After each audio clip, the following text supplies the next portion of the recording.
Welcome to the trenches, it gets worse here every day. Ladies and gentlemen, welcome back to the channel Football Therapy with me, your host, Jan. I hope you're doing well.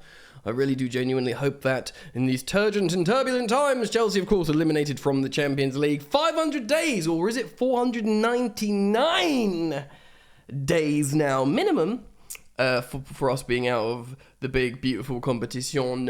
What's going to happen at the end? What's going to happen, What's going to happen now? What is going to happen? Find out here today.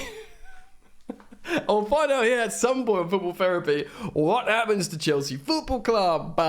Today we're talking about Thiago Silva and Didier Drogba and Frank Lampard's comments, titanic legendary figures in their own right, about the Chelsea ownership. Strap yourselves in, boys and girls. Stick with me throughout this video for a sensational ride of content. Thank you for joining me. Thank you for dropping a like. It does mean a lot. I am, despite my delusional, perky exterior, I'm suffering inside because Chelsea, that's what they do. They offer pain. So you joining my community by liking and subscribing will make me feel better. Let's get into it. First of all, we're going to check out Nizar Kintella's article on the Evening Standard, giving us a little bit of insight of what big Thiago Silva, captain on the night, had to say. Very telling indeed. Thiago Silva has criticised Chelsea's owners after their Champions League exit and suggested poor transfer strategy has hamstrung the club and led to a dressing room disharmony. When you got Thiago Silva coming out and saying it, you know it's real. His wife, Belle Silva's kind of been leaking out displeasure for a while, but he's just, now is the time to talk, Thiago. So, of course, two goals from Rodrigo at Stamford Bridge sealed the 4-0 aggregate victory for Real Madrid. Todd Boehly and Clear Lake have come under fire by their own players now, and indeed Chelsea legends in Drogba, which we'll talk about in just a moment. They spent more than 600 million in the transfer market in less than a year. We've sacked 2 managers. We've had 4 if you include Bruno and Frank Lampard, and made sweeping changes behind the scenes. Staff top to bottom clear out, which may make sense in the long run still, but for this, it's just caused absolute freaking chaos. Chelsea are still languishing in the bottom half of the Premier League table, and their season is over. Yes. So Silva believes, quote, indecision, end quote, at the top of the club has had a negative effect on the team, and that we need to change strategy so we can avoid more pain next season.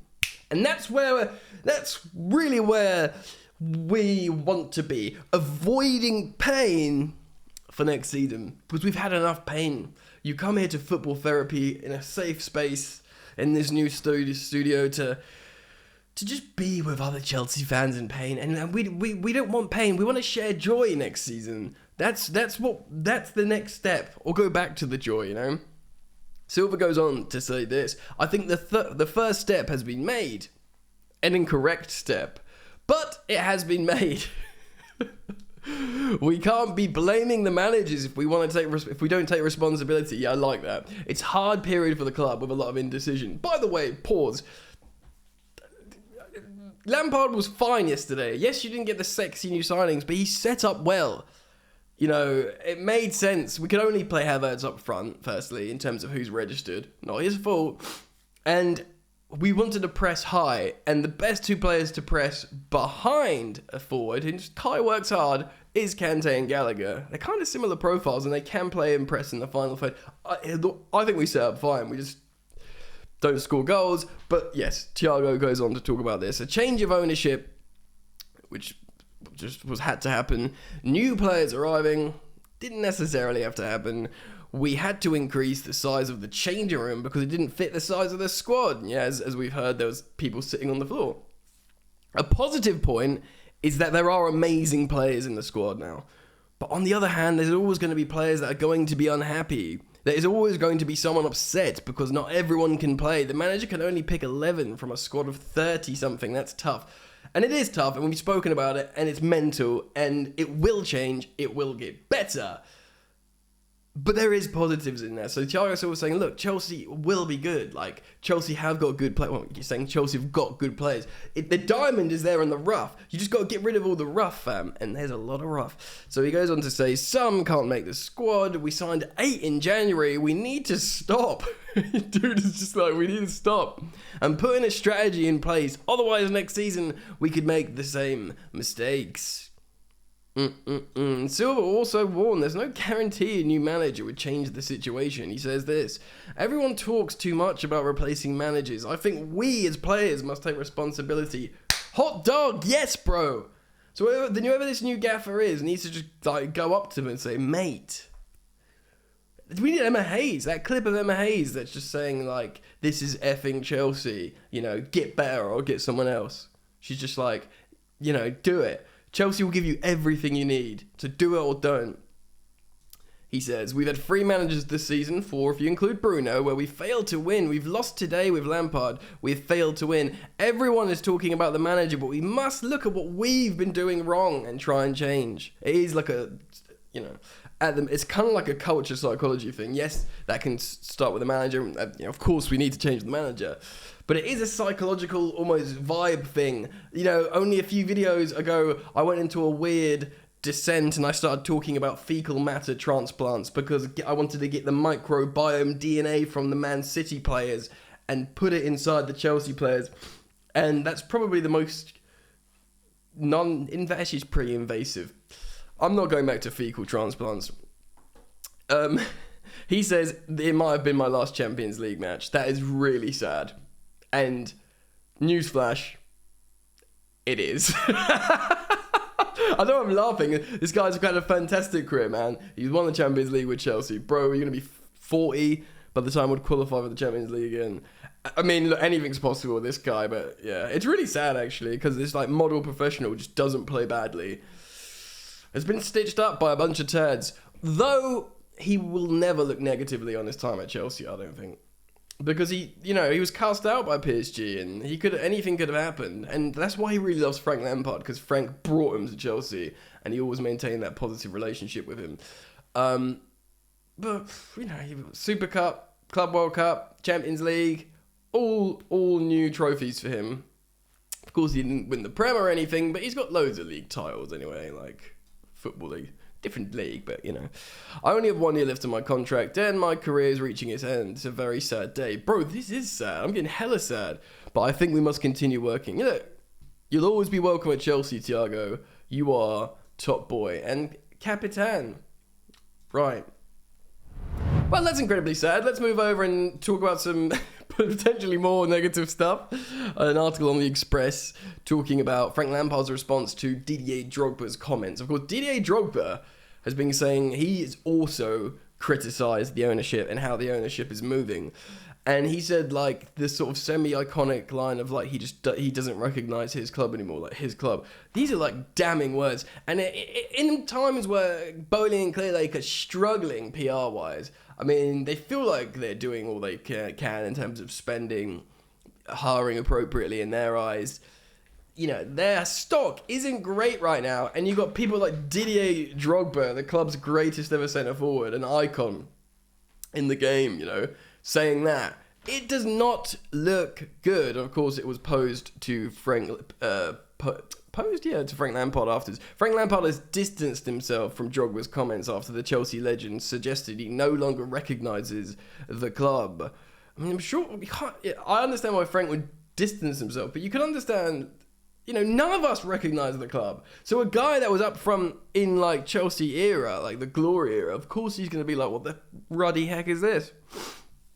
The Blues have endured a terrible campaign and no longer have any chance of ending the season with silverware. Of course, we lost to Real Madrid. There was high hopes for Chelsea this season, especially after the club spent loads of money in the first months with Todd Boehly as chairman. However, the campaign has gone from bad to worse since Tuchel was sacked in September. And of course, you know, we sacked Graham Potter as well.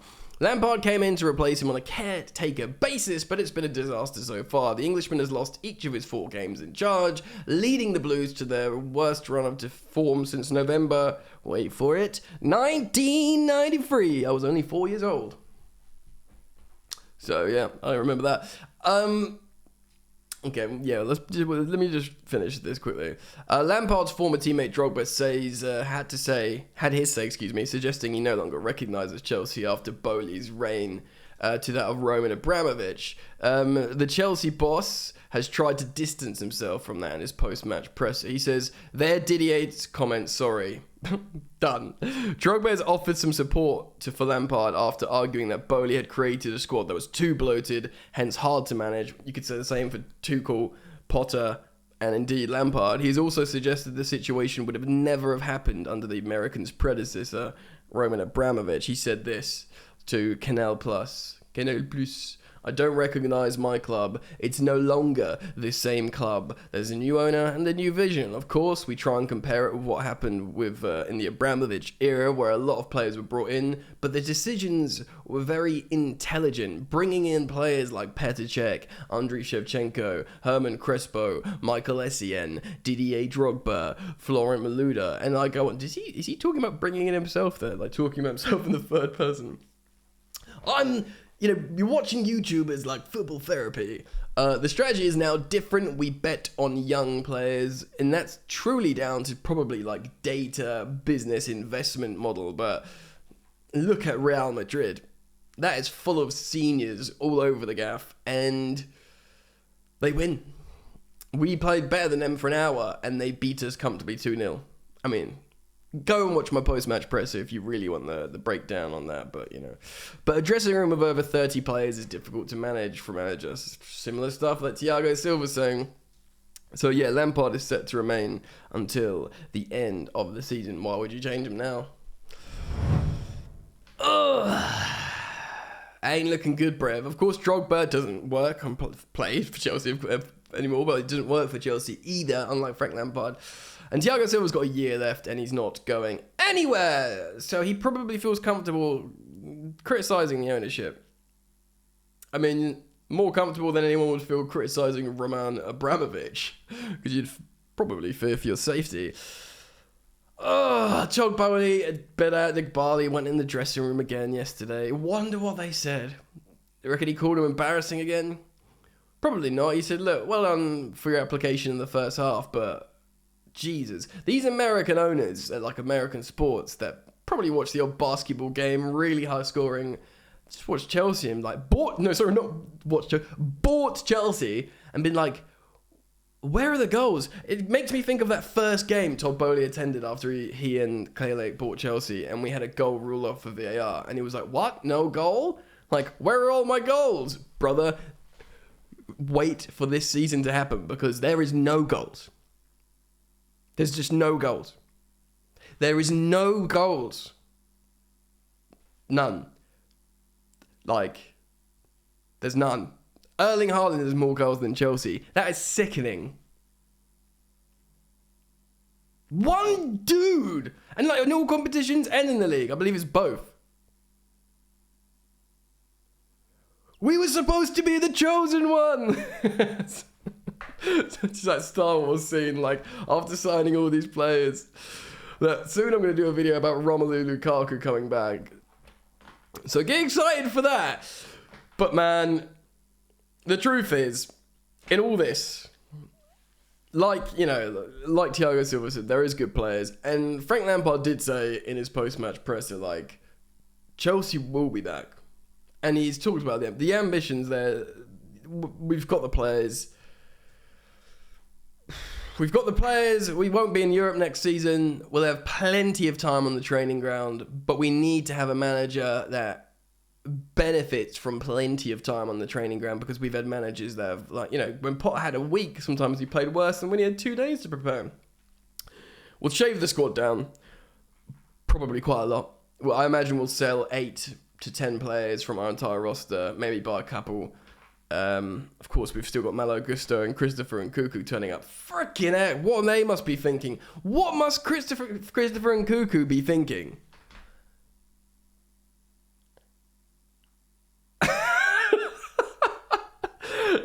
Because apparently he signed a pre-contract, a pre-agreement. Now, I'm not a lawyer, so anything that happens comes out of my mouth next is almost certainly nonsense. But when you sign a pre-agreement, I reckon it's pretty much signing a contract. except if a certain few things decide, like, fall, like, breach the contract. Like, he breaks his leg, or he does something really ridiculous, or, you know, something stupid happens. Do you know what I mean? So I reckon the pre-agreement doesn't contain, well, if Chelsea are out of all competitions, score only 2 goals all season and finish in the bottom half of the Premier League table, I don't have to come. I don't reckon that's a clause in there. I reckon he's just gonna arrive in the summer and be like, hot dog, hot damn, this is stinky bad stuff. But at the same time, he'll be like, look, Enzo, Kante, James, Chilwell, they've both, you know, Chilwell's renewed, James has got a long-term deal, freaking good defenders. They are good defenders, probably a new goalkeeper, loads of wingers coming out of it's there for them. You shave off the bad apples that don't want to be there, you get a new gaffer, a new style, a new everything, and really at this point, most importantly, a new culture. Because Chelsea was vibes for a long time. In many ways, like, you know how Real Madrid are just, like, constantly good, largely because of vibes. That was Chelsea. That Chelsea squad just vibed their way through, like, big games, and it's good. Our vibe, we're like the opposite. Our vibes are so poor. Like, we were hoping we'd get vibes from Lampard, but we didn't. We got hard work in that Real Madrid game, and I'm not going to dig them out for that, because they did play well, largely. But there's no system to lean on for scoring goals. That's why Pep Guardiola is the best manager in the world. Because systemically, they just score goals. They don't do it through expression and, like, you know, like Joga Benito, whatever it's called, the beautiful football. I've just butchered that Brazilian phrase there. But they do it through systemic, clean, cold, calculated, sterile, you know, movements, cutbacks, goal. And then the odd, like, wicked goal where someone would just bang it in because the pressure's off. And they can do, like, 30-yard bangers because they're really talented. You know, Kevin De Bruyne can put one top bins if he wants, but also they can just lean on the system, the automated system. And, of course, there's a culture there of just militant, robotic winning. And that's why a robot, baby-eating, Nordic giant Haaland, because he's kind of robotic, fits in well. It's rough, it's tough, it's Chelsea Football Club. Let me know what you think, guys. Following videos, we'll talk about managers, styles, developing news, so make sure you hit the bell when you subscribe, and I look forward to seeing you very, very soon here on Football Therapy. Peace.